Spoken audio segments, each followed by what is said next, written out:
సర్వోన్నతమైన దేవుడు మనలందరినీ కరుణించి కాపాడి వ్యాధి బాధలందు కష్ట నష్టాలందు సుఖ సౌఖ్యాలందు అన్నింటిలో కూడా తోడుగా ఉండి మరొకసారి తన యొక్క మహాకృపను బట్టి ఈ సభాంతరంన తన పరిశుద్ధ ఆలయంలో మనల్ని చేరపించినటువంటి ఆ దేవుడికి మరొకసారి వందనాలు తెలియజేద్దాం. హల్లెలూయా.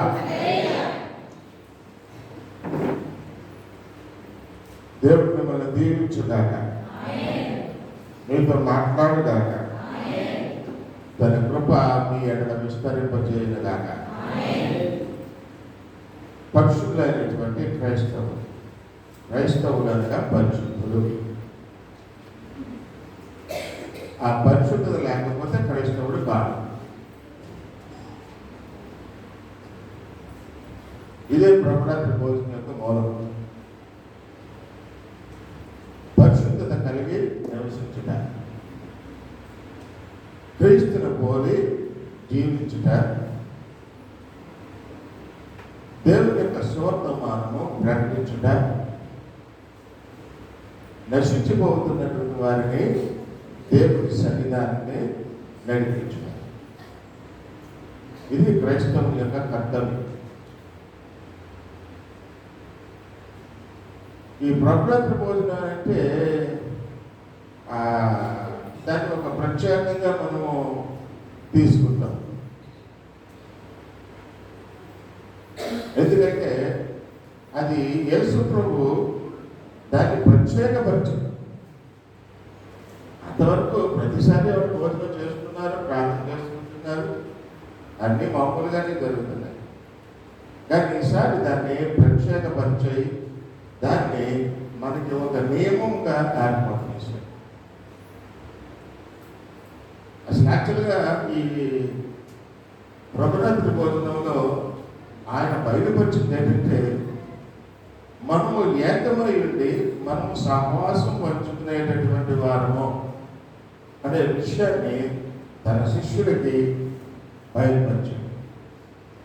It is called as a memorial fellowship. ఆయన మరణానికి సాదృశ్యం, జీవానికి సాదృశ్యం ఈ యొక్క ప్రభురాత్రి భోజనం. ఆ మరణమునకు జీవమునకు పాత్రులై ఉన్నటువంటి తన శిష్యుల యొక్క సహవాసమే ఈ ప్రభురాత్రి భోజన సంస్కారం. అది ప్రత్యేకంగా సబ్బాతు దినము అని మనం లేదా పస్కా పండుగ అని చాలా మంది అంటారు. కానీ అది పస్కా భోజనం కాదు. ఎందుకంటే పస్కా పండుగకు ఒక రోజు ముందుగానే యేసుక్రీస్తు ఈ యొక్క ప్రభు భోజనాన్ని ఇచ్చాడు. మరి ఎక్కడ మార్క్స్ వార్తలో మనం చదువుకున్నాం, అయ్యా ఈ ప్రభు వల్లనే మనము భోజనం ఎక్కడ అని చెప్పి చూస్తే ఆయన ఒకటే చెప్తున్నాడు, ఇదిగో మీరు ఊర్లోకి వెళ్ళండి, అక్కడ మీకు ఒక ఆయన కనిపిస్తాడు. ఈ పులియన్ రొట్టెల పండుగ ఆ మరుసటి రోజు అన్నమాట. పస్కా పండుగ యాక్చువల్గా ఆ మరుసటి రోజు. అది చాలా పవిత్రంగా ఆచరించేటటువంటి, ఇజ్రాయెల్ పవిత్రంగా ఆచరించేటటువంటి రోజు. ఆ పస్కా పండుగకి 6 రోజుల ముందే యేసుక్రీస్తు బయలుదేరి వచ్చేసాడు. కనుక ఈ 5వ రోజున, 6వ రోజున పస్కా పండుగ, 5వ రోజున ఇక్కడ చూస్తే నీవు పస్కాను పూజించుటకు మేము ఎక్కడికి వెళ్ళి సిద్ధపరచుకోవచ్చున్నామని ఆయన అడగగా, పస్కా రేపు కదా, రేపు పస్కా పండుగ కదా, ఎక్కడ మనము వెళ్ళి ఈ పస్కాన్ని మనం ఆచరించాలి అని యేసుక్రీస్తు అడుగుతున్నారు. కనుక ప్రేమైన వాళ్ళ పట్టణంలోకి వెళ్ళి అక్కడ నీడ కుండ మోయుచున్న ఒక మనుష్యుడు మీకు ఎదురవుతాడు. వాళ్ళకి చెప్పండి, ఇదిగో విడిది గది ఎక్కడా అని అడగండి. బోధకుడు అడుగుతున్నాడని చెప్పండి. ఎందుకంటే అప్పటికే బోధకుడు అని యేసుక్రీస్తు ఒక ప్రత్యేకమైన స్థానము సమాజంలో వచ్చేసింది కనుక బోధకుడు అడుగుతున్నాడని చెప్పి అతన్ని అడగండి, ఎక్కడ ఈ భోజనం. అప్పుడు అది నా పాత్ర సామగ్రితో సిద్ధపరచబడిన ఒక గొప్ప మేడగది మీదకి తీసుకెళ్ళాడు. ఆ మేడగదిలోకి వెళ్ళారు, అక్కడ భోజనం సిద్ధపరిచారు. ఆ మరుసటి రోజు ఫస్ట్ యాక్చువల్గా, కానీ ఆ ముందు రోజు ఆ భోజనం దగ్గర కూర్చున్నాడు. అక్కడ వాడికి అలవాటు ఏంటంటే ఇశ్రాయేలుకి రొట్టె. మనం ఇప్పుడు అన్నం ఎలాగైతే తింటున్నామో వాళ్ళు రొట్టె తినడం అలవాటు, ద్రాక్షారసం త్రాగడం అలవాటు. ఎందుకంటే చలి ప్రదేశము అది వారికి వెచ్చ కలుగు చేస్తూ ఉంటుంది అన్నమాట. కనుక ద్రాక్షారసం వారికి అలవాటు. ప్రేమ వల్ల ఈ ప్రభు భోజనాన్ని మనం చూస్తే that is called as the last supper. అదే ఆఖరి భోజనం అన్నమాట. సప్పర్ అనగా రాత్రి భోజనం. సప్పర్ అంటే ఏంటి? రాత్రి భోజనం. ఆ రాత్రి భోజనం చేస్తున్నారండి. అదే ఆఖరి భోజనం యేసుక్రీస్తు వారి తన శిష్యులతో కలిపి. ఇక్కడ మనం చూస్తున్నప్పుడు ఈ శిష్యులందరూ కూర్చున్నారు, భోజనం చేస్తున్నారు. భోజనంకి కూర్చుండగా అక్కడ ఏమైందనంటే ఒక విషయాన్ని చెప్తున్నాడు. సాయంకాలం అయినప్పుడు ఆయన 12 మంది శిష్యులతో కూడా వచ్చారు. వారు కూర్చుండి భోజనం చేయుచుండగా యేసు మీలో ఒకడు అనగా నాతో భుజించుచున్నవాడు నన్ను అప్పగించును. ఇంకా రాత్రి ఆయన అప్పగించేస్తాడు అన్నమాట. అందుకే యేసుక్రీస్తు ఆ ముందు రోజు వారితో ఆఖరిగా భోజనం చేస్తున్నాడు కాబట్టి, ఇదిగో నా బాబు నేను మీతో పాటు ఆఖరిగా నేను భోజనం చేస్తున్నాను అన్న ఉద్దేశంతో ఆయన భోజనాన్ని ఆశీర్వదించి వారికి ఇచ్చినట్లు చూస్తాం. మీరందరూ ఈ సహవాసములో పాలుభాగస్తులై నేను తిరిగి వచ్చే పర్యంతము మీరు ఇది ఆచరణగా మీరు ఆచరించాలి. మీరు కూడుకొని భోజనం చేస్తున్నప్పుడు మీరు నన్ను గుర్తు చేసుకోవాలి అన్న విషయాన్ని అక్కడ బోధించినట్లు మనం చూస్తున్నాం. నిజముగా మనుష్య కుమారుడు ఆయన గురించి వ్రాయబడినట్లు జరుగుతుంది. ఇదంతా కూడా ఏంటంటే ప్రవచనాలు ఆయన యొక్క మరణాన్ని సూచించాయి. యెషయా గ్రంథంలో ఉండి, కీర్తన గ్రంథంలో ఉండి యేసుక్రీస్తు యొక్క మరణం గురించి ప్రచురం జరిగింది. అనేక మరి ప్రవచనాలు ఉన్నాయి ఆయన. కనుక అప్పగించేటటువంటి రాత్రి వచ్చేసింది, ఆఖరి రాత్రి అది. కనుక మీలో ఉన్నవాడు ఒకటి నన్ను అప్పు చెప్తాడు. రేపు వారు ఇక్కడ మనం గమనించాల్సింది ఏంటంటే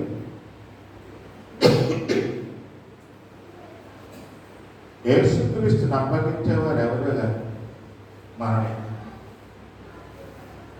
మనలో ఎవరో ఒకరు యేసుక్రీస్తుని శిలువకు అప్పగిస్తూనే ఉంటారు. అస్తమానం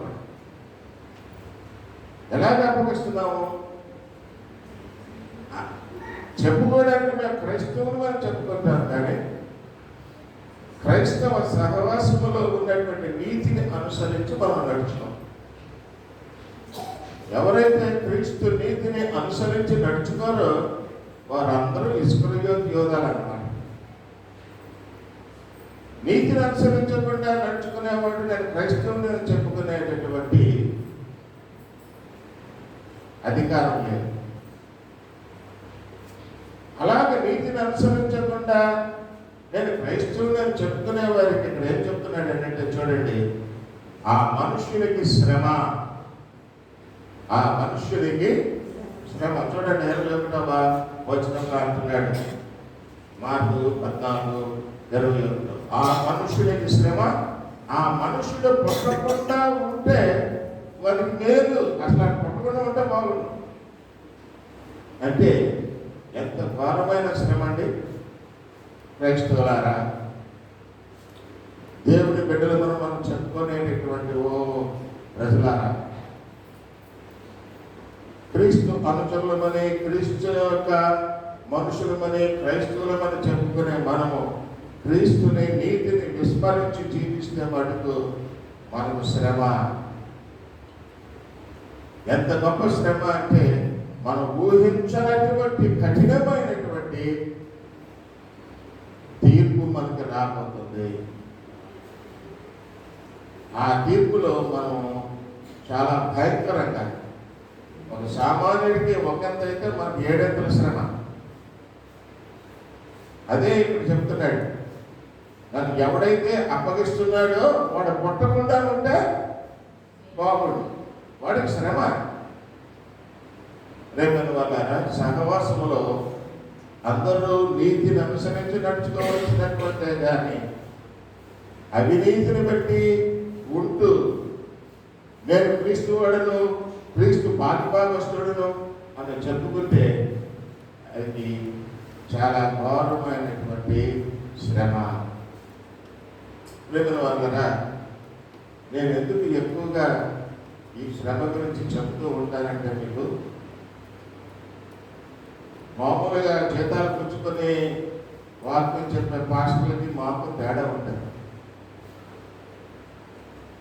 జీతాలు పుచ్చుకొని చెప్పేటటువంటి పాస్టర్లు మిమ్మల్ని మెప్పించడానికి మాట్లాడతారు, వాక్యమే చెప్తారు. అది 2 అంచెల కట్టు, దాన్ని ఎలాగైనా తిరిగి చెప్పచ్చు. కానీ మాలాంటి పాస్టర్లు యథార్థత బోధిస్తారు. ఎందుకు బోధిస్తారు అంటే, యథార్థత మనం తెలుసుకోకపోతే మనం తప్పుడు వేస్తాం. అది జరగకూడదనే, ఇది చేస్తే మీకు శ్రమ, ఇది చేయకపోతే మీకు శ్రమ అని అనేక పర్యాయాలు మీకు నేను చెప్తూ ఉంటాను. అది వాక్యం బట్టే చెప్తాను, అది నా మనసులోంచి వచ్చే మాట కాదు.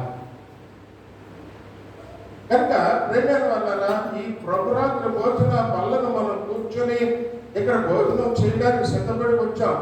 చాలా మంది ప్రభురాత్రి భోజనానికి రాకుండా ఉండరు. క్రైస్తవులు అనేవారు ప్రతి వారు కూడా ప్రభురాత్రి భోజనంలో పాల్గొనడానికే వస్తారు. దేవునికి స్తోత్రం. కానీ ఈ రొట్టె, ఈ ద్రాక్షారసం త్రాగడం వల్ల మనకి శ్రమ అన్న విషయాన్ని కూడా ఒక్కసారి కొరింథీయులకు రాసినటువంటి పత్రిక ఆ 11వ అధ్యాయంలో అపోస్తలుడైనటువంటి పౌలు గారు ఏం చెప్తున్నారో అక్కడ చూద్దాం. 29వ వచనంలో మనం చూద్దాం. అందరూ కూడా చదవండి నాతో. 29 నుంచి 31 వరకు కూడా అందరూ కలిసి చదువుకుందాం. ఎందుకంటే మీరు చదువుతూ ఉంటే సత్యమును మీరు గ్రహిస్తారు. అందరూ తీశారా? కొరింథీయులకు రాసిన మొదటి పత్రిక 11వ అధ్యాయము 27 నుంచి 29 నుంచి 31 వరకు చదువుతాం. ఈ 3 వచనాలు కూడా చదువు. 1 2 3 స్టార్ట్. ప్రభువు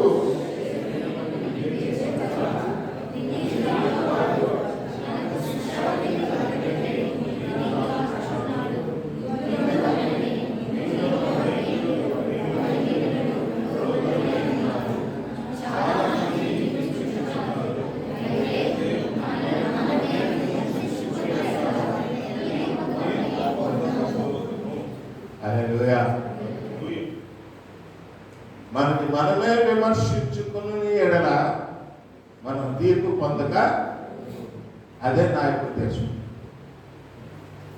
విశేషత తెలుసుకుంటే అయ్యి బాబు నేను జాగ్రత్తగా ఉండాలి అనేటటువంటి భావన మనలో పుట్టుకొస్తాయి. కనుక మనలను మనమే విమర్శించుకుని తీర్పుకు దూరం అవ్వాలి. తీర్పు తీర్చాలని దేవుడు అనుకోవట్లేదు, శ్రమ పట్టాలని దేవుడు అనుకోవట్లేదు, లేదా మనల్ని మరణానికి అప్పచెప్పాలని దేవుడు కోరుకోవట్లేదు. ప్రేమైన వాళ్ళరా, జన్మనిచ్చిన వాడు ఆయనే, ఆశీర్వాదించేవాడు ఆయనే, మంచి చెడులు బోధించేవాడు కూడా ఆయనే. ఇవన్నీ కూడా ఎవరికి చెప్తున్నాడు అంటే ఆయన ఎందుకు విశ్వాసం ఉంచు వారికే చెప్తున్నాడు. అంటే క్రైస్తవులుగా చెప్తున్నాడు ఈ మాట. ఇజ్రాయేలుకే చెప్తున్నాడు ఈ మాట. ఎందుకంటే మనము ప్రత్యేకింపబడినటువంటి జనం, ఏర్పాటు చేసుకోబడినటువంటి జనం, క్రీస్తుతో సహవాసం పెంచుకునేటటువంటి జనం. కనుక మంచి చెడులన్నీ కూడా మనకే బోధిస్తున్నాడు. కానీ అన్యులకి ఇదంతా అనవసరం. వారి విశ్వాసం వారిది, వారి యొక్క సామాజిక మరి ఆచరణలు వారివే. దాన్ని విమర్శించే అధికారం వారికి లేదు.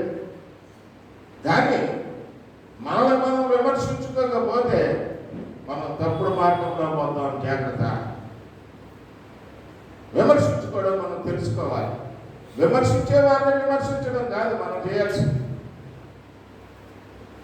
రాష్ట్ర గారు ఏమో చెప్తారు, చర్చకు వస్తే మళ్ళీ తిడతారు, లేకపోతే మనకి ఏదో చెప్తారు అనుకునేవారు ఉన్నారు మనలో. అది కరెక్ట్ కాదు.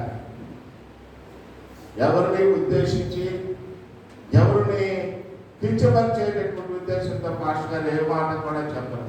వాక్యం ఏం చెప్తుందో అదే చెప్తారు. ఆ వాక్యము శరీరధారి అయి కృపాసక్తి సంపూర్ణంగా మన మధ్యన నివసించి ఆయన నీతిని మనకు బోధించి మన కొరకు మరణించి తిరిగి లేచి, ఇదిగో నా యందు విశ్వాసం ఉంచేవాడు మరణించినను తిరిగి లెగుస్తాడనే గొప్ప విశ్వాస్యత మనకు అనుగ్రహించి వెళ్ళండి యేసుక్రీస్తు. హల్లెలూయా. కనుక విమర్శ అనేటటువంటిది క్రైస్తవులకు ఉండాలి. ప్రేమ వల్ల పస్కా పండుగ అనగా పులియని రొట్టెల పండుగ. ఎందుకు ఇది ఏర్పాటు చేయబడింది అని అంటే, నిర్గమకాండంలో మనం చూస్తున్నప్పుడు అక్కడ నేను కథ చెప్తానులేండి, చూడదు. అక్కడ ఏమవుతుందని అంటే, సంఖ్యాకాండము 28వ అధ్యాయము 26 నుంచి 31 వరకు మనం చూస్తే, సంఖ్యాకాండము 28వ అధ్యాయము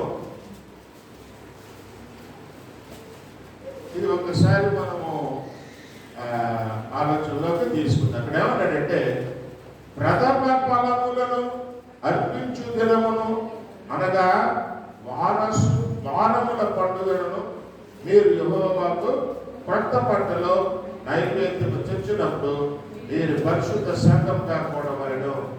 నాడు మీరు జీవనోపాధి అయిన పనులేమీ చేయకూడదు. యెహోవా ఇంపైన సువాసన గల దహన బలిగా మీరు 2 కోడి దూడలను, 1 పొట్టేలును, ఏడాదిలైన 7 మగ గొర్రె పిల్లలను వాటికి నైవేద్యముగా ప్రతి కోడి దూడతోను నూనె కలపబడి తూమెడి బిడ్డలో 3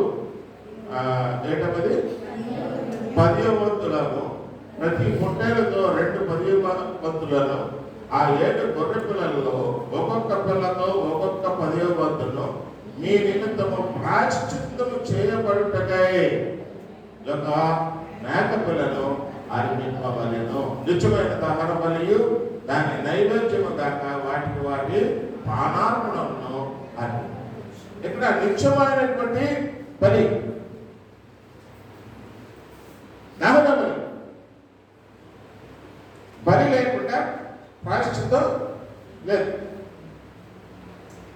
కనుక ఈ పస్కా పండుగ నిర్గమకాండంలో మనం చూడగలిగితే అక్కడ కథ ఏంటంటే, ఇశ్రాయేల్ అందరినీ ఐగుప్తు దేశం నుంచి బయటకు తీసుకొచ్చేటప్పుడు మోషేకి ఆయన ఆజ్ఞిస్తున్నాడు. ఏమని ఆజ్ఞిస్తున్నాడంటే, ఈ రాత్రి మీకు విడుదల రాత్రి.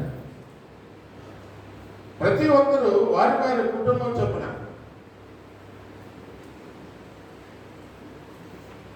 వారి కుటుంబానికి సరిపోయేటటువంటి ఒక మేకపిల్లనే కానీ, గొర్రె పిల్లనే కానీ, దొడనే కానీ వధించి ఆ రక్తాన్ని ఏం చేయాలంటే ఆ ద్వారబంధాల మీద, తలుపుల మీద రాయాలి.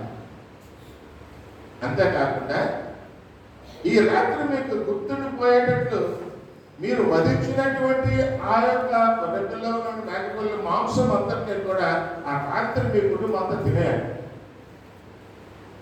మీతో పాటు ఒకవేళ గెస్టులు ఉంటే ఆ గెస్టులు కూడా అది భోజించాలి.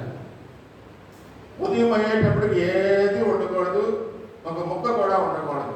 ఒకవేళ మిగిలితే దాన్ని మీరు కాల్ చేయాలి. పులియని రొట్టెలు మీరు తినాలి. అంటే రొట్టె కదా వాళ్ళు తింటున్నారు. పులిసిన రొట్టెలు అయితే రుచికరంగా ఉంటాయని చెప్పి పులవబెట్టి రొట్టెలు చేసుకుంటూ ఉంటారు. కానీ మీరు పులవకుండా తినాలి. మీలో పాపం లేకుండా మీరు ఉండాలి. అంటే పులిసే రొట్టెలు పాపంతో సమానం. కనుక పులియని రొట్టెల యొక్క పండుగ ఈ పస్కా పండుగ. బలి అర్పించేటటువంటి పండుగ కనుక ఇది మీ పాప పరిహార్థం మీరు ఇచ్చేటటువంటి బలి.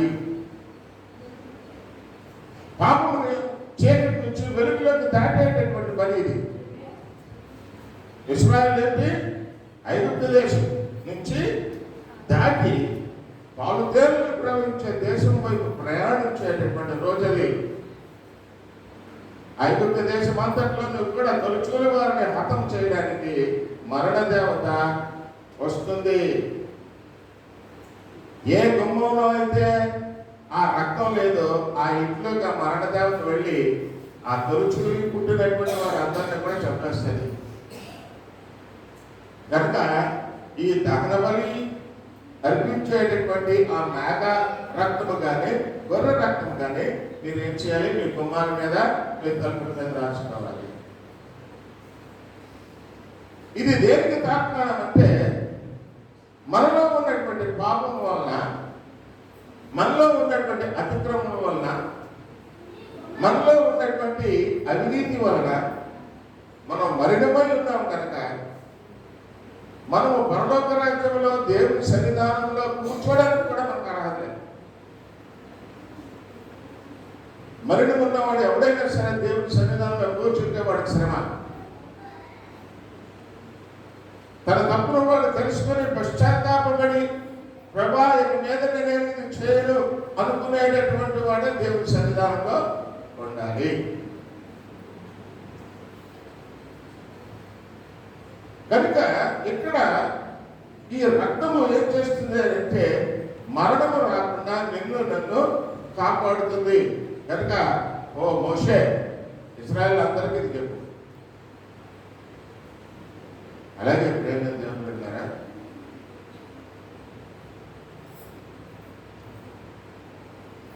యోహాను సువార్త 13:1 అంటాడు, తాను ఈ లోకము నుండి నేను ఏం తీయడం చెప్తున్నా తీతురుగా మీ ముఖం కానీ దానికని చూశారనంటే నేను చెప్పాను మీరు వెళ్ళదు. కనుక తాను ఈ లోకము నుండి తండ్రి యొద్దకు వెళ్ళవలసిన గడియ వచ్చినని చూసారా? ఈ ఒక్కరోజు ముందు దసరా పండుగ ఒకరోజు ముందు ఆయన సహవాసాన్ని ఏర్పాటు చేసి భోజనాన్ని రొట్టెను ద్రాక్షారసం ఆశీర్వదించి ఇది నా శరీరము, ఇది నా రక్తము అని వారికి ఇచ్చాడు. ఎవరికి? శిష్యులకు ఇచ్చాడు. ఎందుకు ఇచ్చాడు? అరే బాబు, మీ కొరకు శ్రమ పొంది గాయపరచబడినటువంటి శరీరం అంటే వాళ్ళకి అర్థం కాలేదు. అదంతా ఆ మరుసటి రోజు ఆ రాత్రే ఆ గెత్సేమనే తోటలో వెళ్ళి అది ప్రార్థన చేస్తూ ఉన్నప్పుడు ఇస్కరియోతు యూదా ఆ ప్రభురాత్రి భోజనంలో కూర్చున్నవాడే భోజనం పోతాకు ముందే బయటకు వెళ్ళిపోయాడు ఈ శాస్త్రుల దగ్గరికి, పరిచయం దగ్గరికి. ఆ రాత్రి సమయంలో యేసుక్రీస్తు ఏం చేస్తాడో ఇస్కరియోతు యూదాకి తెలుసు. గెత్సేమనే తోటలో ప్రార్థన చేసుకుంటాడు రాత్రిపూట అనే విషయం ఆయనకి తెలుసు. కనుక ఇస్కరియోతు యూదా ఈ రోమీయుల యొక్క సైన్యంతో ప్రధాన యాజకులు ఏర్పాటు చేసినటువంటి మనుషులతో యేసుక్రీస్తుని పట్టుకోవడానికి అప్పచెప్పడానికి తీసుకొస్తున్నాయి ఈ గెత్సేమనే తోటలో. కనుక ప్రేరణ వల్ల ఈ రాత్రి సమయంలో ఆయన అప్పచెప్పుతాడు అన్న సంగతి యేసుక్రీస్తుకి తెలుసు. ఇక అదే ఆఖరి ఇక తిరిగి శిష్యుల దగ్గరికి వచ్చి శిష్యులతో భోజనం చేసేటటువంటి రోజు మరి రాదు. కనుక ప్రేమైనటువంటి వాళ్ళగా ఈ లోకము నుండి తండ్రి యొద్దకు వెళ్ళవలసిన గడియ వచ్చినని యేసు ముందుగా తెలిసినటువంటి వాడే పస్కా పండుగకు ముందే ఎరిగిన వాడే. పస్కా పండుగకు ముందే ఎరిగిన వాడు. పస్కా పండుగ దేనికి నిదర్శనము? బలికి, పవిత్రతకు అది నిదర్శనం. అంటే మరుసటి రోజు పస్కా పండుగ జరుపుకుంటానికి ఇది ఆచరణ. కానీ ఆచరణ యుక్తముగా జరిపేటటువంటిది ప్రతి ఒక్కరికి పరిశుద్ధతను ఇస్తుందా అంటే ఇవ్వదు. కనుక ఏ పండుగనైనా ఆచరణయుక్తముగా మనం చేయకూడదు. ఈనాటి నుంచి ఈ నెలంతా కూడా యేసుక్రీస్తు యొక్క పుట్టినరోజును సందర్భాన్న మనం ఆచరిస్తున్నాం. కానీ యేసుక్రీస్తు ఎందుకు పుట్టాడని ఆచరిస్తున్నాం? అది తెలియకుండానే ఆచరిస్తున్నాం. తెలియకుండా ఆచరించే ఏ ఆచరణ కూడా అది ఫలితాన్ని ఇవ్వదు.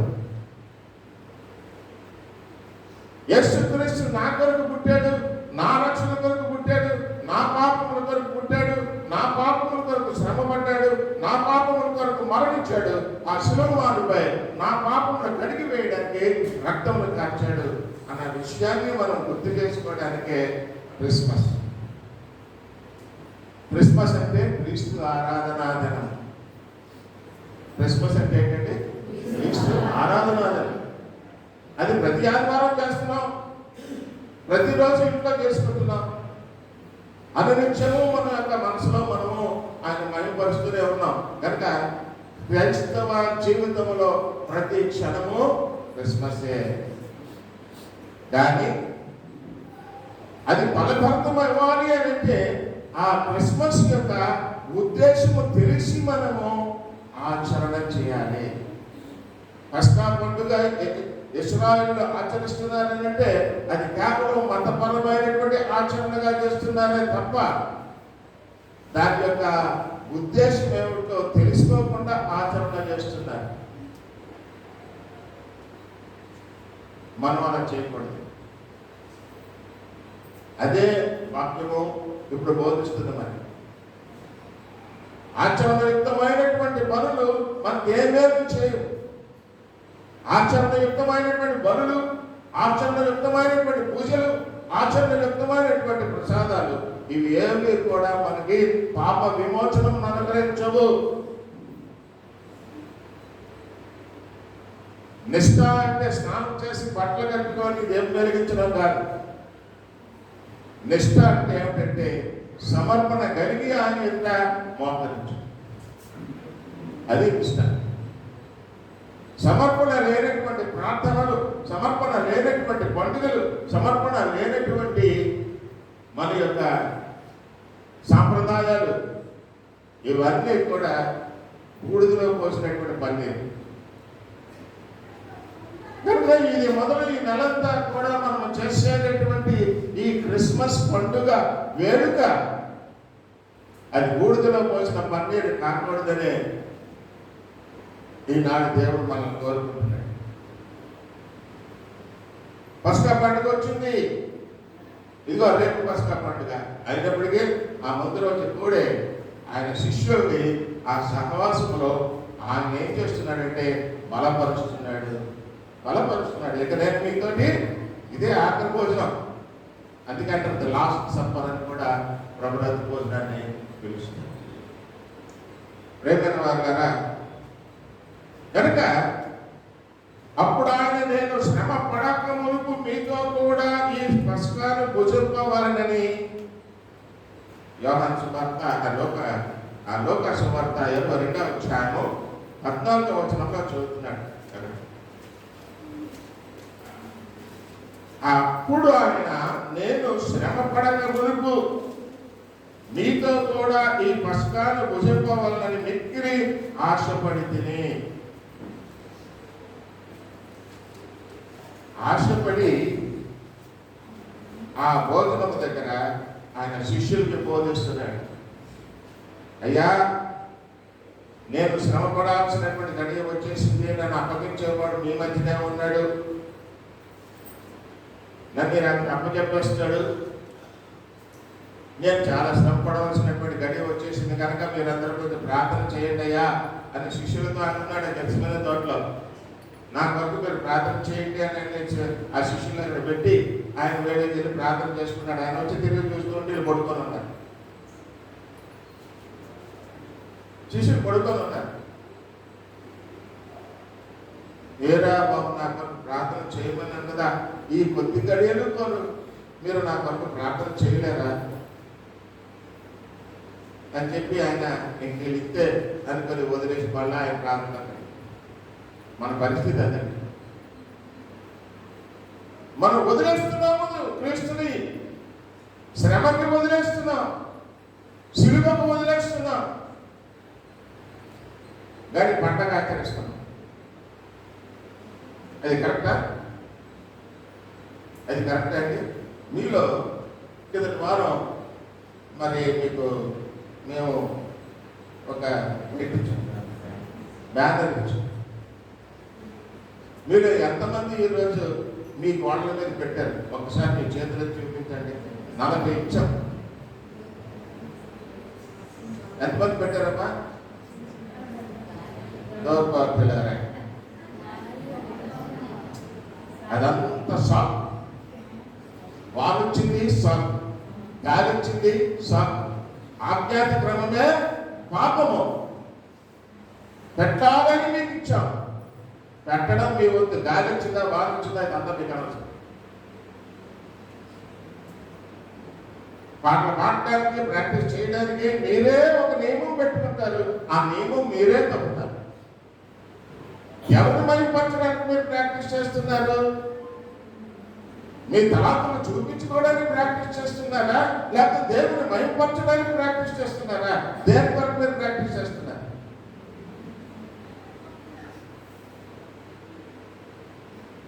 ప్రేమను మన అన్నానని కాదు, జరిగిన సంఘటన నేనే అనుకుంటాను, నేనే చేయను. నేను ఎప్పుడు కూడా ఆ విషయంలో భయపడతాను. ఒక మాట నా నోట వచ్చినా, నా తలంలోకి వచ్చినా, అది ఏ పరిస్థితుల్లో అయినా సరే జరగాల్సిందే. రాత్రి డెకరేషన్ చేయడానికి లోకేష్ వస్తానని చెప్పేసి అన్నాడు. ఆ కుర్రలు అందరూ వస్తానని చెప్పారు. 8:15 అవుతుంది, ఎవరు రాలేదు. అప్పుడు ఇంకా లాభం లేదు, నేనైనా చేసుకోవాలని చెప్పి ఈ బీని కింద నుంచి మేడ మీద మోసుకొని ఇక్కడికి వచ్చాను. అయితే దేవుడు కృపను బట్టి ఆ సమయానికి మరి ఆ చిన్న వచ్చాడు, దేవానంద్, మరి అలాగే సుధాకర్ కూడా పేరేంటి ప్రణీత్ వచ్చాడు. రాత్రి 11:30 వరకు ఉండి ఈ డెకరేషన్ అంతా చేసి వారు వెళ్ళారు. రేపు ఏం జరగబోతుంది, 1వ తారీఖు అన్ని సిద్ధపరచాలి అనుకునేటటువంటి పాస్టర్ గారు కూడా రాలి. దేని కొరకు మీరు సేవ చేస్తున్నారు?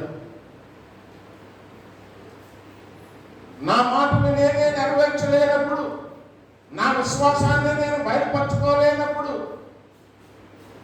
నాలో ఏముంది? ఏమి లేదు. శిష్యులైతే ప్రార్థన చేయండి అని అంటే పడుకుంటున్నారు. యేసుక్రీస్తు మరణించి తిరిగి లేచి వారికి కనబడ్డా మళ్ళా చేపలు పట్టుకోవడానికి వెళ్ళారండి, మళ్ళా పాత జీవితంలోకి వెళ్ళారండి. మన పరిస్థితి కూడా అలాగే ఉందండి. కార్తీక సోమవారం వస్తుందంటే తెల్లవారుజామునే లేచి ఇతర ఆచారాలను కూడా ఆచరిస్తున్నటువంటి క్రైస్తవులు ఉన్నారు. కార్తీక సోమవారం తప్పని నేను అంటలేదు, కానీ అది నీకు సంబంధించిందా? మరి ఏ క్రైస్తవులు మీరు? అందుకే యేసుక్రీస్తు ప్రభువు సమయంలో ఆయన అంటున్నాడు, అరే బాబు చూడండి, అక్కడ ఏం చెప్తున్నాడో మనం ఒకసారి చూద్దాం. ఈ మార్క్స్ వార్త ఎన్నో అధ్యాయమా? 14వ అధ్యాయము. అక్కడి నుంచి చూడండి, అక్కడ ఏమంటున్నాడు.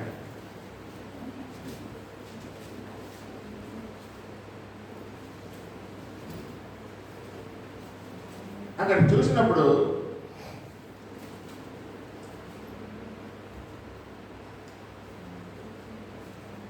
ఆ 22వ వచనంలో అంటున్నాడు. ఏమంటున్నాడు? చదవండి.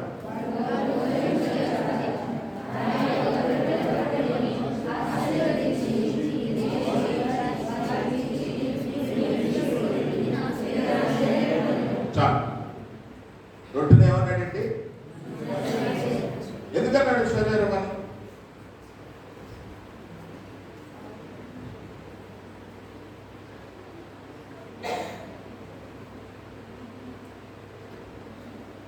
ఎందుకన్నాడండి? ఎందుకంటే ఆయన మన కొరకు పొందవలసినటువంటి శారీరకమైనటువంటి శ్రమ, కొరడాలతో పట్టబడినటువంటి శరీరం,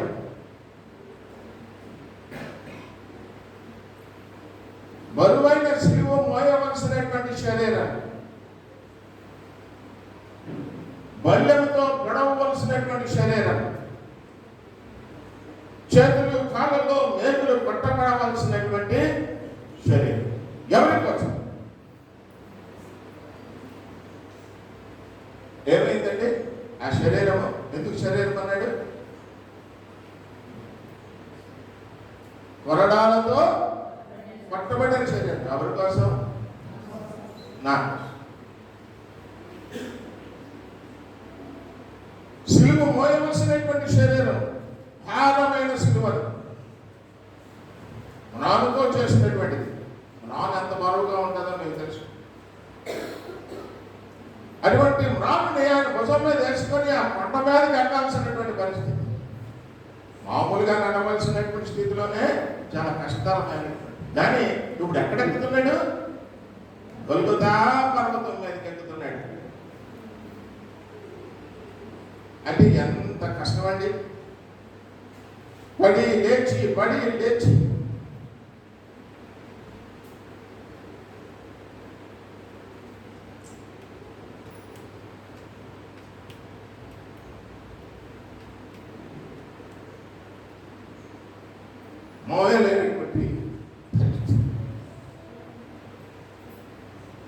మోయలేక క్రింద పడగా.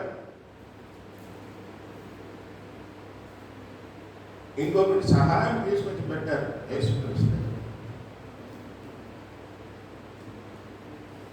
అంతటితో ఆపేశారా? పర్వతం మీద తీసుకెళ్లి కాడు చేతుల్లో మేలుకొట్టి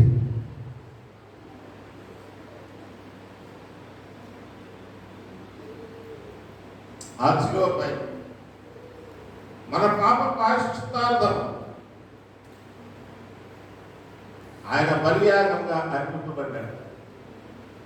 అది ఆయన గుర్తెరిగి ఆయన పొందబోయే శ్రమను ఆయన తెలుసు కనుక యేసుక్రీస్తుకి, అరే బాబు మీ కొరకు శ్రమ పడినటువంటి శరీరం రాయి, మీ సహవాసము కొరకు అర్పింపబడినటువంటి శరీరం రానాది, ఇది మీరు చూస్తారు. అటువంటి శరీరములో మీరు పాలిభాగస్తులై ఉన్నారు. ఇప్పుడు ఇదిగో నా శరీరం తినండి. ఎందుకు తినమన్నాడు? నన్ను గుర్తు చేసుకోవడానికి. ఈ శరీరం అనబడుతున్నాయి రొట్టెలు తినండి. ఏం గుర్తు చేసుకోవాలి? ఏం గుర్తు చేసుకోవాలమ్మా? ఆయన పొందినటువంటి శ్రమ, ఆ కొరడా దెబ్బలను మీరు గుర్తు చేసుకోండి. ఆ శిలువ మ్రానును మీరు గుర్తు చేసుకోండి. ఆ మేకులను మీరు గుర్తు చేసుకోండి. ఆ బళ్ళను మీరు గుర్తు చేసుకోండి. ఏ విధంగా నేను చంపబడుతున్నాను, ఎవరి కోసం చంపబడుతున్నాను, నేను ఏ పాపం చేశానని నేను ఆ శిక్ష మీద నేను పాత్ర అవ్వాలి. యేసుక్రీస్తు పాపం చేసి వచ్చాడా? పిలాతు అంటున్నాడు, ఈయన ఎందుకు నేను ఏ దోషాన్ని నేను చూడటం లేదు, నేను వదిలేస్తాను. కానీ మనుషులైతే ఏమన్నారు? నేను సిలువ వేయండి, నేను సిలువ వేయండి అని కేకలు వేసి. ఈ రోజుకి మనం అదే పని చేస్తున్నాం. క్రైస్తవులందరూ మనం చెప్పుకొచ్చున్నాం, కానీ క్రీస్తుని పోలి జీవించడానికి మనము సిద్ధపడటం లేదు. సిద్ధపడాలి. తప్పు చేస్తాం. తప్పు చేయని వాడు ఎవరు కూడా ఉండడు. నేను పరిశుద్ధుడని చెప్పుకోవడానికి ఎవడు లేడు. అక్కడ మోషే కూడా పరిశుద్ధుడు కాడు, దావీదు కూడా పరిశుద్ధుడు కాడు, అబ్రహాము కూడా పరిశుద్ధుడు కాడు.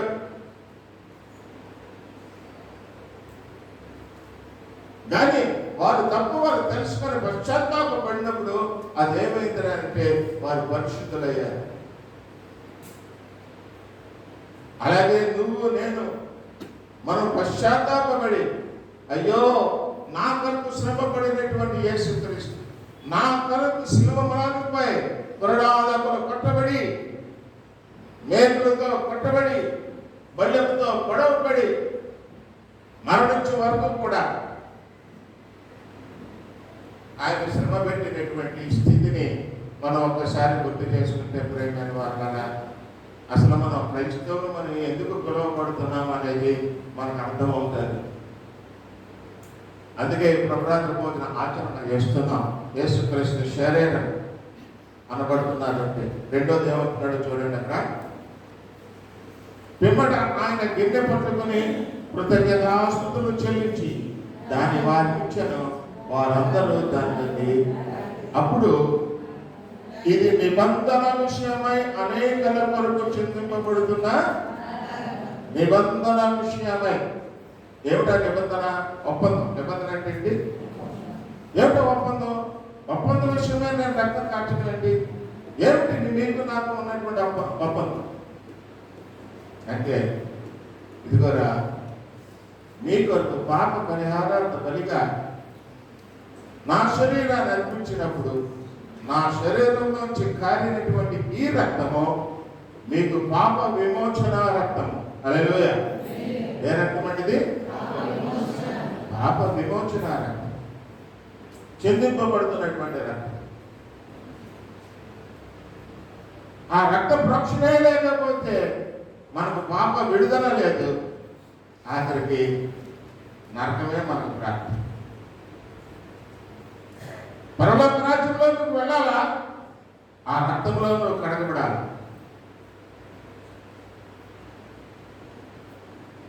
క్రీస్తుతో పాటు 1000వ రాజ్యంలో పరిపాలనలో నువ్వు ఉండాలా? ఆ శరీరంలో నువ్వు పాలిపాక్షుడమై ఉండాలి.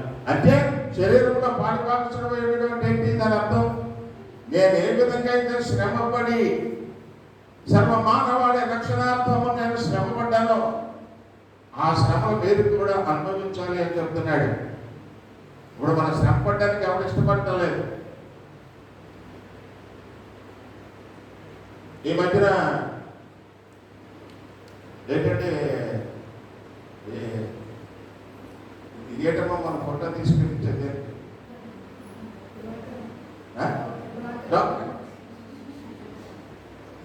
డాక్టర్లో నేను క్రైస్తవురాలిని అని రాయించుకున్న వాళ్ళు ఎంతమంది చేయగలరు? 1, 2, 3 ఇంకా డాక్టర్ నంబర్స్ ఎంతమంది ఉన్నారో చేయగలండి. అంటే ఎంతమందిలో 3, 4 లక్షల్లోకి వచ్చారా? మిగతా వాళ్ళందరూ ఏమయ్యారు? మీరు క్రైస్తవులు కాదా? మీ కొరకు యేసు ప్రభు శ్రమ పడలేదా? మీ కొరకు యేసు ప్రభు రక్తం కాచలేదా? మీ పాప విమోచనము కొరకు ఆయన రాలేదా? నేను క్రీస్తు వాడని నువ్వు ఒప్పుకోలేనప్పుడు నిన్ను ఆ దేవుడి దగ్గర క్రీస్తు ఎలా ఒప్పుకుంటాడు? ఈయన నా కొరకు శ్రమపడి నా యొక్క అడుగు జాడల్లో నడుచుకొని పరిశుద్ధతతో తన పాపములన్నింటినీ కూడా నా రక్తంలో కడుగుతున్నవాడయ్యా అని ఎలా చెప్తాడు యేసుక్రీస్తు? అది చెప్తాను కానీ దేవుడు అంగీకరించాడు. ఎందుకంటే రాజ్యం దేవుడిది, యేసుక్రీస్తుది కాదు. పరలోక రాజ్యము దేవుడిది, యేసుక్రీస్తుది కాదు, పరిశుద్ధ ఆత్మది కాదు. పరిశుద్ధాత్ముడు మిమ్మల్ని ప్రేరేపిస్తున్నాడు. యేసుక్రీస్తు మీ కొరకు సాక్ష్యం చెప్తున్నాడు. ఆ సాక్ష్యం అని చెప్పాలి కదా. అప్పుడు యేసుక్రీస్తు చెప్తాడు, మీరు డాక్టరాలోనే నా పేరు రాసుకోలేదయ్యా అని అంటే అప్పుడు దేవుడు ఏమంటాడు, పెడతాడు. నేను అన్నానని చెప్పి ఏమనుకోకండి, యథార్థత నేను చెప్తున్నాను తప్ప మిమ్మల్ని ఏదో కించపరచాలని నేను అంటాను. అంటే మీరు ఏం చేస్తున్నారు? ఇప్పుడు యేసుక్రీస్తు ప్రార్థన చేస్తూ ఉంటే మీరు పడుకుంటున్నారు. ఇస్కరియోతు యూదా ఆయన పట్టుకుని ఉంటేనే నయం అని చెప్పంటున్నాడు యేసుక్రీస్తు. ఇస్కరియోతు యూదా శ్రమ పాలవుతాడు అని చెప్పి యేసుక్రీస్తు చెప్తున్నాడు. మా శ్రమలకు మీరు అర్హులా కాదా? ప్రేమైన వారా, రక్తంలో శుద్ధీకరింపబడాలి. ఇదిగో ఇది మీ కొరకు చిందింపబడినటువంటి నిబంధన రక్తము, ఒక ఒప్పందం మీకు నాకు. ఈ రక్తము మీ మీద ప్రోక్షింపబడినట్లయితే మీరు పరిశుద్ధులుగా అవుతారు. మీరు పరిశుద్ధులుగా అయినట్లయితే ఆ దేవుని రాజ్యంలో మీకు స్థానం ఉంది. ప్రేమైన వారులారా, దేవుని వాక్యం ఎంత ఖచ్చితంగా మనకు చెప్తూ ఉంటే మనం ఇంకా కూడా ఇక్కడ పెట్టున్నాము, ఆ డోర్ నుంచి బయటకు వెళ్ళేటప్పుడు మర్చిపోతున్నాం. ప్రతి ఆదివారం వచ్చి వాక్యము నెంబర్ వేసుకుంటున్నాం. ఇంట్లో చదువుతున్నారో లేదో అది నాకు అనవసరం. చదివితే మీకు మేలు, చదవకపోయినా మీరే. చదవకపోతే నరకానికి పోతారు, చదివితే పర్లోకానికి పోతారు. అది మీ ఇష్టం. కానీ దేవుని వాక్యము మీతో మాట్లాడుచుండగా ఇంకా మీరు ఆ పాపంలోనే ఉంటే, అందుకే ఇక్కడ అంటున్నట్టు చూడండి, ప్రభు శరీరం అని వివేచింపగా, చదువుకున్నాం కదా ఇందాక. ఎక్కడ చదివాం? ఎక్కడ చదివామా? 1 కొరింథీ పత్రిక 11వ అధ్యాయము 29. అక్కడ ఖచ్చితంగా ఉందండి వాక్యం, లేకపోతే ఏమన్నా కొంచెం డౌట్గా ఉందా? ఖచ్చితంగా రాశాడా లేకపోతే డౌట్గా రాశాడా? ఖచ్చితంగా రాశాడు. ఏమని రాశాడు? ప్రభు శరీరమని వివేచింపగా త్రివే త్రాగువాడు తనకు శిక్షావిధి కలుగుటకే. ఇప్పుడు ప్రభురాత్రి భోజన విషయంలో మనం అందరూ ఏం చేస్తున్నామండి?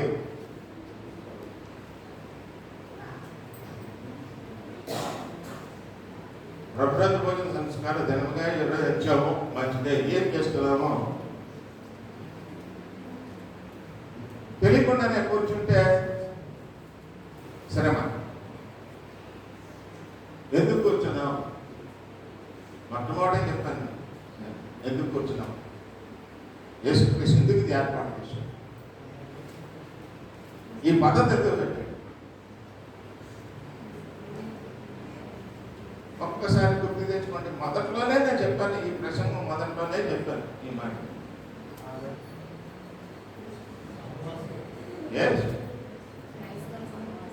దేనితో కూర్చున్నాం మనం? ఎవరితో సహవాసం? నీ కొరకు బలియాగముగా తన శరీరమును అర్పించి కార్చినటువంటి రక్తములో మన మీద ప్రోక్షించి శుద్ధీకరణ రక్తముగా కార్చినటువంటి ఆ శరీరమును, ఆ రక్తమును మనం గుర్తు చేసుకొని, ఇదిగో ప్రభువా నా జీవితం, ఆ పాదమస్తకం నీకు అంకితం అని అంటున్నాం. ఒకసారి ఆ పాట పాడదామా? ఇదిగో దేవా నా జీవితం, ఆ పాదమస్తకం నీకు అంకితం. ఇదిగో దేవా నా జీవితం, ఆ పాదమస్తకం నీకు అంకితం. శరణం నీ శరణం, శరణం నీ శరణం, శరణం నీ శరణం, శరణం నీ శరణం. ఇదిగో దేవా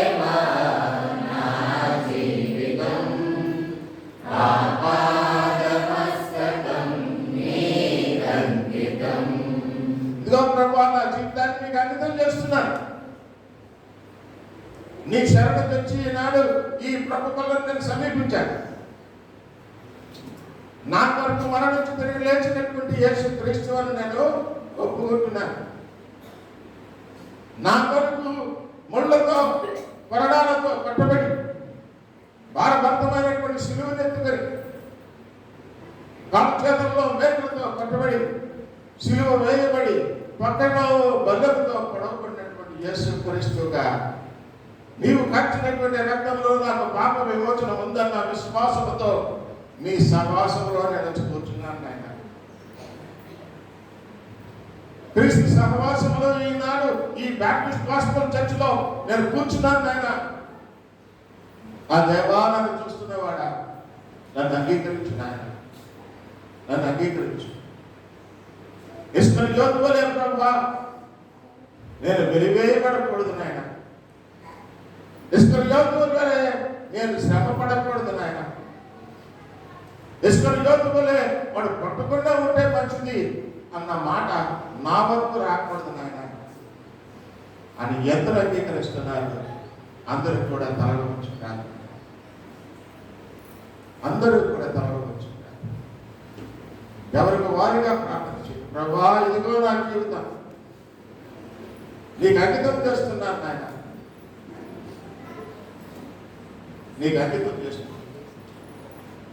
నా పాపంలో క్షమించండి, నా అతిక్రమంలో క్షమించండి అయ్యా. నీ ప్రపంచాన్ని చెప్పండి, నీ రక్తంలో నన్ను శుద్ధీకరించండి, నూతన పరచండి.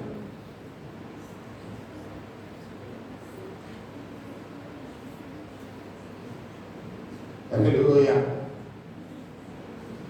హల్లెలూయా.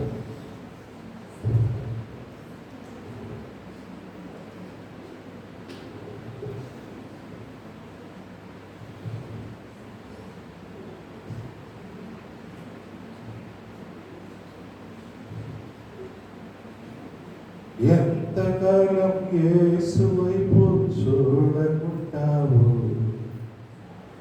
నీవు ఎంతకాలం ఈ లోకముతో స్నేహం చేస్తావు. ఈ లోకమంతటికి ఆ దేవుడొక్కడే, ఆ దేవుడే యేసు క్రీస్తయ్యున్నాడు. యేసయ్య మన దేవుడు, ఈ లోకాన నిజ దేవుడు. నా ప్రియ దేవుని సంగమా, ఏలియా రోషము కలిగి జీవించాడు, ఎలీషా రోషము కలిగి జీవించాడు, సమూయేలు రోషము కలిగి జీవించాడు, పౌలు రోషము కలిగి జీవించాడు. నా ప్రభువు సజీవుడు, నా ప్రభువు సజీవుడు. నా కొరకై రక్తము కాచి మరణమగునంతగా తన శరీరం పచ్చి మాను మీద వేలాడవేసి ముళ్ళ కిరీటముతో ఆఖరి రక్తదాన బొడ్డు కారణంతగా నాకు తన ప్రాణము పెట్టి నేను నశించిపోతున్నట్లు నిత్య నరకము నుండి నన్ను విడిపించుట. ఇదిగో నా శరీరం మీ కొరకు చిందింపబడుతున్న నా నిబంధన రక్తం నన్ను జ్ఞాపకం చేసి నా శ్రమలో మీరు పాలువారై ఉన్నారు. ఈ రక్తము సమస్త మానవాళి పాప పరిహారార్థం చిందింపబడు నిబంధన. ఆ రక్తములో తమ వస్త్రములు ఉతుకుతున్న వారు ధన్యులని ప్రకటన గ్రంథం తెలియజేస్తుంది. ఇంకా మన హృదయాలు, ఇంకా మన ఆలోచనలు ప్రభు వైపు, ప్రభుతో ఉండకుండా ఇంకా లోతు భార్య వలె లోకాశ్రుల వైపు నేను వెనక్కి తిరిగే చూస్తాను. ఒక చెయ్యి దేవునికి, ఒక చెయ్యి అపవాది తంత్రములకే ఒక ఆశ్చర్యకి ఆయన నీ బ్రతుకుని ఒకవేళ ముందు నొయ్యి వెనకాల గొయ్యిగానే చేసుకుంటున్నామేమో.